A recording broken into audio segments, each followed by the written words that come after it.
The sun was just breaking over the ridge when Jackson Rudd stepped out of his ranch house, mug of coffee in one hand and his other resting on the brim of his weathered hat. The morning air smelled like damp earth and mesquite, and down in the lower pasture his prize bull, Brutus, stood proudly, all 2,000 pounds of muscle, legacy, and untouchable bloodline. Brutus wasn't just livestock. He was legend. Three-time grand champion, father to a dozen winning calves, and the pride of Rudd Ranch. The land had been in Jackson's family for generations. His property stretched wide across the Texas plain, well beyond the cookie-cutter neighborhood that had sprouted up just past the creek in the last 10 years. The developers had promised a rustic lifestyle community, but all Jackson saw were manicured lawns and overly curious folks with nothing better to do than peer across fences they had no business looking over. And at the top of that nosy hierarchy was Corinne Halbridge. She was the self-proclaimed enforcer of the HOA rules in the new development. Tall, sharp-shouldered, always dressed like she was headed to a courtroom, even though she had no law degree and barely understood her own bylaws. Her house, which backed up awkwardly close to Jackson's north fence line, had more surveillance cameras than Fort Knox. She once filed a complaint against a neighbor for planting non-native daffodils. Jackson didn't bother learning her last name for the first 6 months. He just called her Clipboard. Their first real encounter came when she knocked on his gate one afternoon, waving a printed packet with bright tabs and highlighter marks. "Mr. Rudd," she said with that practiced customer service smile, "we've had some complaints about your livestock being visible." Jackson sipped his iced tea and looked over her shoulder at the open plains. "Visible?" "Yes, from the neighborhood trail. It's very unsettling for some of the residents. One woman's toddler cried when your bull stared at him." Jackson blinked. Brutus was born here. That trail was built 5 years ago. He's not the one trespassing. Corinne huffed and held up a laminated sheet showing property view obstruction guidelines. Jackson took it, glanced at it, and handed it back without a word. That should have been the end of it, but it was. 2 mornings later, Jackson woke to chaos. His ranch hand, Eli, came sprinting up to the porch, face pale. "Boss, it's Brutus. He's down." Jackson's heart stopped. He ran for the lower pasture, boots kicking up dust, and found Brutus lying on his side near the fence line, still breathing, but bleeding from a clean bullet wound in the shoulder. A bullet, on his land, through his bull. Sheriff's deputies arrived within the hour. And so did Corinne, standing smugly behind the property line with a clipboard in one hand and a rifle bag in the other. "He charged my fence," she said, unbothered. "Property damage, I have every right." Jackson didn't say a word. He didn't yell. He didn't even clench his fists. But something in his eyes went still, cold. Corinne had no idea what she'd just stepped in. The air around the pasture felt thick with disbelief as the sheriff's deputies cordoned off the area and began taking statements. Brutus lay in the grass, breathing shallowly but alive, his massive frame twitching in pain. Eli stood nearby, fists balled, whispering curses under his breath. Jackson, however, said nothing. He knelt by Brutus, hand on the bull's broad neck, eyes fixed on the woman across the fence who was already spinning her version of the story. Corinne was in her element, dramatic, loud, and irritatingly confident. "The animal broke my fence," she declared. "It was a threat. I felt endangered. I've read the HOA manual. There's a precedent for defending private property against trespassing livestock." One of the deputies scratched his head. "Ma'am, the fence line is 6 feet inside Mr. Rudd's property boundary. That pasture is his land. His bull never crossed into yours." Corinne blinked, thrown off for just a second. Well, the fence was leaning, clearly a sign of aggression. What if he had gotten through? We have small children back there. Jackson finally rose to his feet, dusted off his jeans, and walked toward the fence. He didn't speak until he was just close enough for his voice to carry clearly. "You fired a rifle from your backyard at an animal on my property." Corinne crossed her arms. "I'm licensed." Jackson's voice remained steady. "You better be licensed in stupidity, too, because you're gonna need it." Eli let out a short bark of laughter, quickly silenced by a glare from one of the deputies. The lead deputy stepped in. "Sir, we're going to need to get Brutus veterinary attention right away. We've also filed this as an active animal cruelty and firearms discharge investigation." Karen scoffed. "He's overreacting, the animal's fine, he'll survive, and frankly, that fence is in violation of—" Jackson cut her off. "That fence was put up 20 years before your HOA was even a thought." Karen waved her hand dismissively, already pulling out her phone. "I'll have my attorney handle this." Jackson turned and walked back to the house. Not because he was done, but because he was just getting started. He had no doubt Karen would throw every HOA clause and internet article at this situation. But what she didn't know was that Jackson Rudd didn't just raise champion bulls. He had a law degree. A dusty diploma hung in his study, one he rarely mentioned, not because he was ashamed, but because he didn't need to flaunt it. Karen may have fired the first shot, but Jackson was about to take her to court, and he had the one detail she hadn't considered. She fired a weapon across property lines in a residential area. Not only illegal, but a criminal offense. And she just left the evidence lying in the open, smug as ever. The days that followed were a mixture of tense silence and quiet fury. Brutus was transported to the local large animal vet hospital, where he underwent surgery to remove the bullet lodged in his shoulder. The vet said he'd survive, but his show days were over, too much damage to the muscle. Jackson visited him every morning, sitting by the stall while Brutus dozed under pain meds, occasionally lifting his big, sleepy head just to nuzzle Jackson's hand. But Jackson's patience had limits, and Karen had just used them up. Back on the ranch, he set up shop in his office, a converted tack room with more books than saddles. He pulled out every deed, boundary map, and firearm discharge regulation he'd kept filed away for decades. Texas law was crystal clear. Discharging a firearm onto another person's property, especially in proximity to residential areas, was a criminal act unless under direct threat, and that didn't include a grazing bull on his own land. And then came the kicker. Karen's HOA contract, which she had smugly weaponized against half the neighborhood, had a clause that prohibited any resident from using firearms within the development unless in cases of immediate danger to human life. Jackson highlighted it, printed it, and slid it into his growing case file. Then he reached out to an old contact, Valerie Cantu, a whip-smart local attorney who'd gone toe-to-toe with county officials before breakfast. She didn't hesitate. "She shot a prize bull on your land?" Valerie asked, incredulous. "Didn't even try to deny it.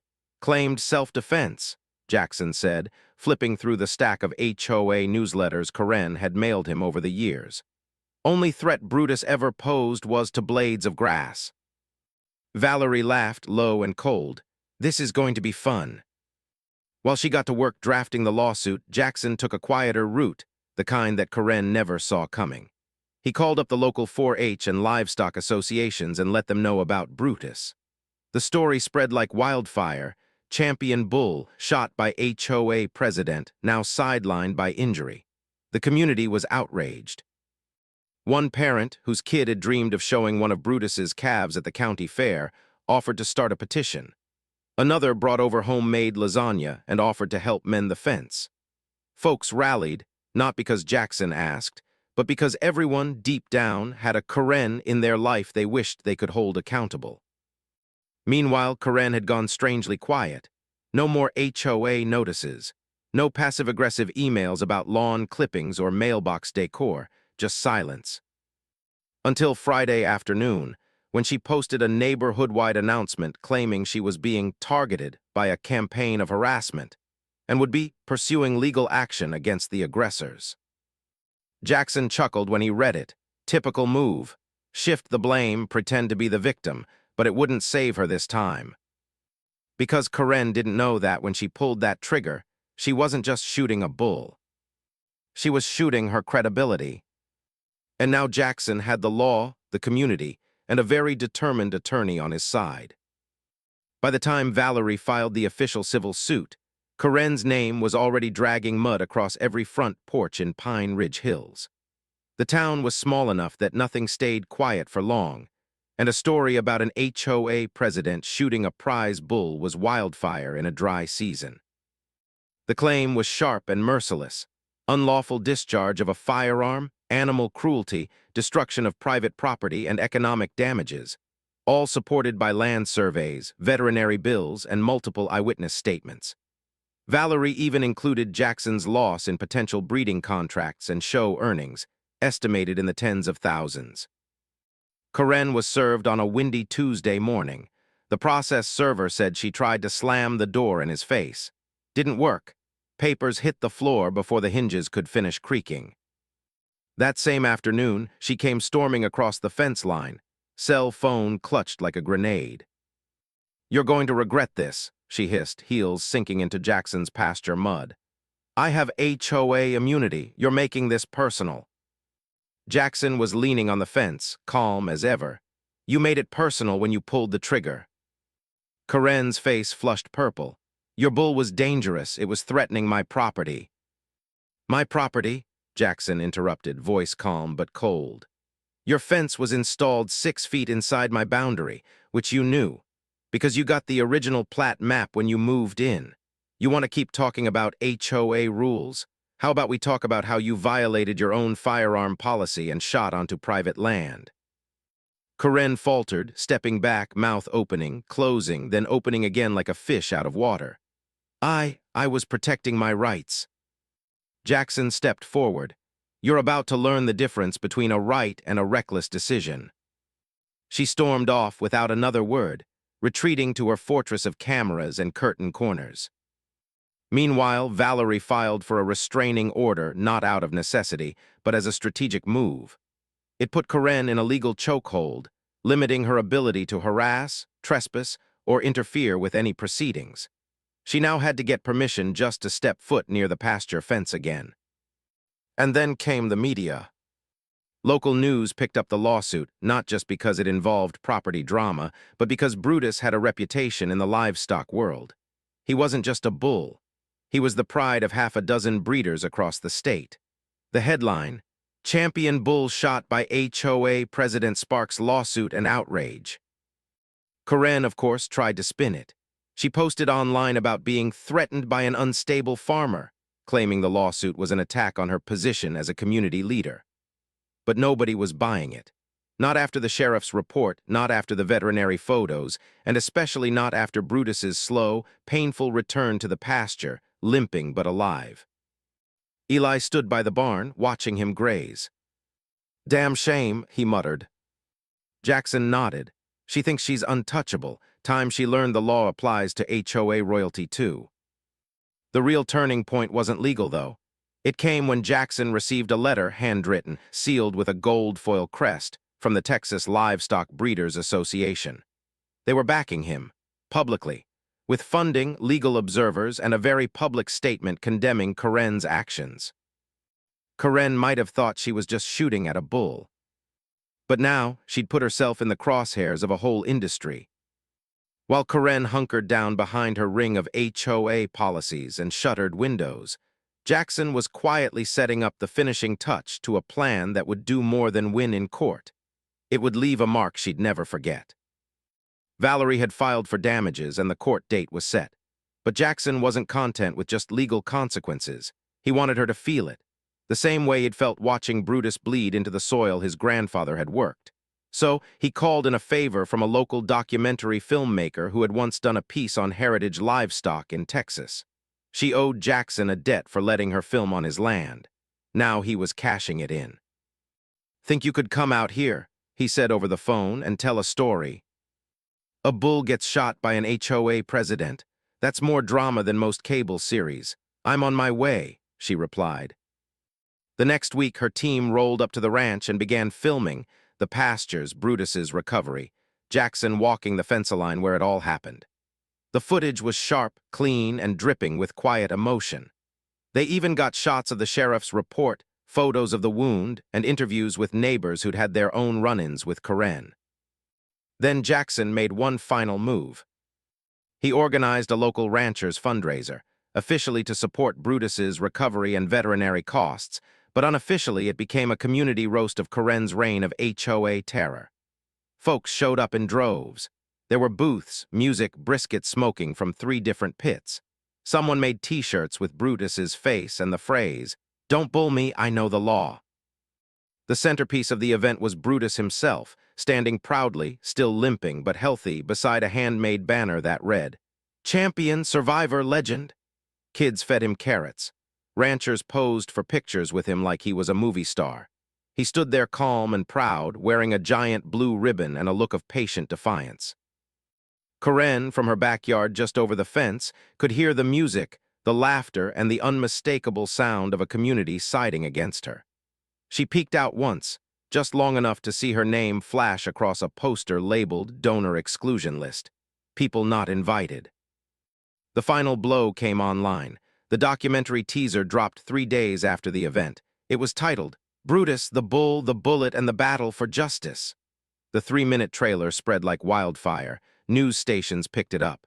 Animal rights groups started sharing it. And in every frame, Karen's role in the mess was crystal clear. The public backlash hit fast and hard. The HOA board, previously too scared to stand up to her, voted to remove her from all leadership roles, citing the unnecessary strain on community reputation and liability. Someone posted her mugshot from an old minor firearms infraction. The internet took it from there. Jackson didn't gloat. He didn't need to. Brutus was healing. The lawsuit was moving. The world was watching. And Karen. She was learning that firing one reckless shot can echo a whole lot louder than she ever imagined. Karen was no longer strutting through the HOA meetings in power blazers and smug smirks. She'd gone full hermit, only venturing outside to drag her trash bins to the curb at night, hoodie up, head down. The woman who once weaponized landscaping ordinances was now hiding from the very community she claimed to uphold. Meanwhile, Jackson's case was moving full steam ahead. Valerie filed a motion for punitive damages, citing Karen's willful negligence and reckless disregard for the safety of livestock on private land. The sheriff's report, the veterinary bills, and the bullet lodged in Brutus's shoulder, now locked in an evidence bag, told a damning story. But the legal angle was only half the tale. The documentary had cracked something open. Calls started pouring in, media requests, interview invites, support from livestock associations all over the state. Even an agricultural college reached out, asking if Jackson would consider guest speaking about rural land rights and the responsibilities of shared spaces. Jackson, being a man of few words, politely declined the TV interviews, but he said yes to the college. "If it helps folks stand their ground against this kind of nonsense," he told Valerie, "then I'm in." But perhaps the most satisfying moment came during deposition. Karen, forced to appear in a neutral attorney's office, sat across the table from Jackson and Valerie. Her demeanor had shifted. Gone was the queen bee, now she looked more like a soaked cat. Nervous, defensive, flanked by a tight-lipped lawyer she clearly couldn't afford twice. Valerie didn't waste time. "Ms. Halbridge, can you explain why you believed it was legal to fire a rifle from your backyard into property you do not own?" Karen opened her mouth. I was under the impression he had violated HOA boundaries." Jackson raised an eyebrow. "I own the fence you damaged, and your HOA can't override state law." Karen looked like she'd swallowed a lemon. Her lawyer leaned in to whisper something, but Valerie cut in smoothly. "We're filing a subpoena for the HOA records, including all correspondence related to prior disputes." Karen's eyes widened. That's private HOA business." "Not when it's part of a legal matter," Valerie said, smiling faintly.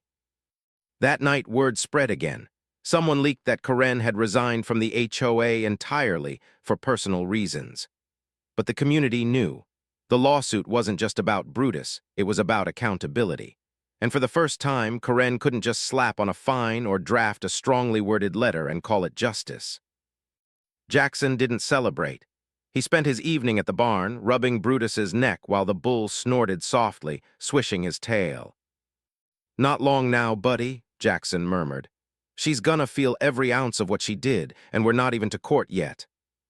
Outside, the stars burned steady in the sky. But for Karen Halbridge, her world was already beginning to dim.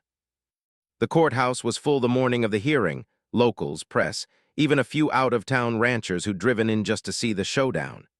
Jackson walked in with his hat in hand, boots polished, and a calm expression that said he didn't come for drama, he came for justice. Valerie walked beside him, crisp in her navy suit and armed with a binder thick enough to fell a tree. Karen arrived 10 minutes late, trying to slide in unnoticed. No sunglasses, no clipboard, just a shell of the woman who once sent out weekly emails about unauthorized garden gnomes. Her lawyer shuffled behind her, face tight with stress. It was clear they'd hoped this would all settle quietly, but Jackson had no intention of letting her sneak away from consequences. The judge, a stern woman with a gray bun and a sharp tongue, didn't waste time. Valerie laid out the case with surgical precision, evidence of the bullet wound, veterinary documentation, maps showing the fence well inside Jackson's land, HOA firearm restrictions, and video stills from the neighbor's security camera that caught the moment the shot rang out. Karen's defense? A barely held-together argument about reasonable fear and perceived threat, leaning heavily on HOA interpretations that didn't even apply to Jackson's land. The judge leaned forward.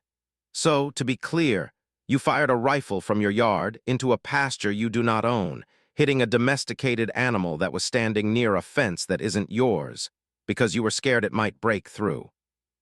Karen mumbled, "Yes, Your Honor."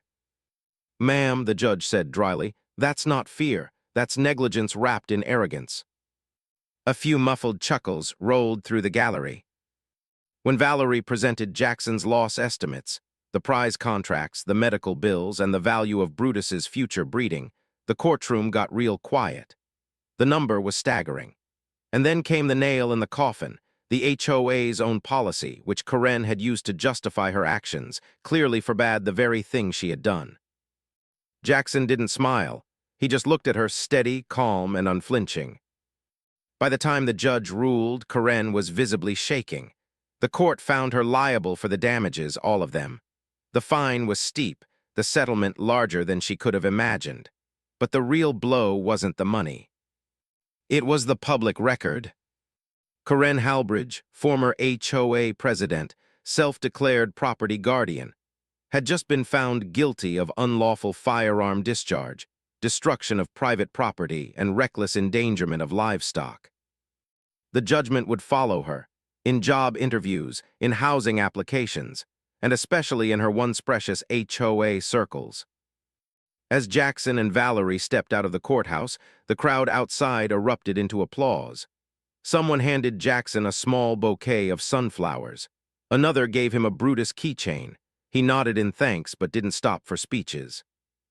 He just walked down the steps, looked up at the sky, and said to no one in particular, "Took her long enough to learn you don't mess with a bull and expect to walk away clean." Behind him, Karen slumped into her car, avoiding every phone camera, and side-eye glare aimed her way. She thought this would blow over. Instead, it blew her apart. A month later, peace had fully returned to Rudd Ranch.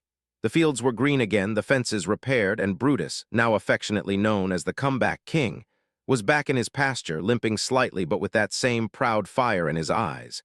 Jackson stood by the gate, watching the big bull nudge a new calf with surprising gentleness. Life had gone on, but it had changed, too. Since the trial, Jackson had become something of a local legend. Folks stopped by to drop off baked goods, swap stories, or just shake his hand. Someone even painted a mural in town, Brutus standing tall against a stylized backdrop of pasture, gavel, and justice scales. The caption read, "You can't fence the truth." The fundraiser had turned into an annual event, Brutus Day, with proceeds going to a scholarship for students studying agriculture or animal law. Jackson didn't want the fame, but he respected the cause. He even gave a small talk at the high school telling the kids, "Stand your ground, know your rights, and never shoot first unless it's with a camera or a contract." Karen, meanwhile, had vanished from public life. Her house went up for sale 2 weeks after the verdict, and rumor had it she moved to another state. The HOA quietly scrubbed her name from all newsletters and official pages, as if erasing her could erase the embarrassment she brought. But people remembered. And online, the legend lived on. A short documentary titled Brutus vs. the HOA was streamed over 1 million times. Clips of Karen's courtroom flailing were now viral reaction gifs. Even a country artist dropped a cheeky single called "Don't Cross the Fence," with a music video featuring a Brutus lookalike knocking over a fake Karen character's mailbox. Jackson didn't bother watching it. He had fences to mend, fields to walk, and a new calf from Brutus's line to start training. Life was good again, not because revenge was sweet, but because justice was clean. Fair. Final. One evening, as the sun set in streaks of orange and purple across the hills, Jackson sat on the porch, a cold glass of sweet tea in hand, Duke the herding dog at his feet. Eli pulled up in his truck, kicked the door shut, and joined him on the steps. "You see, the HOA's trying to rebrand," Eli said, chuckling. "They're calling it a Fresh Start campaign." Jackson snorted. "Fresh start, same old manure." Eli raised his bottle. "To Brutus." Jackson nodded. "To Brutus, and to knowing your land better than your lawyer." The wind stirred the grass, and from the pasture came a familiar low grunt, strong, steady, undeterred. Karen thought she could bend the law to her will. But in the end, she learned the hard way. When you mess with the bull, you don't just get the horns. You get the whole damn herd.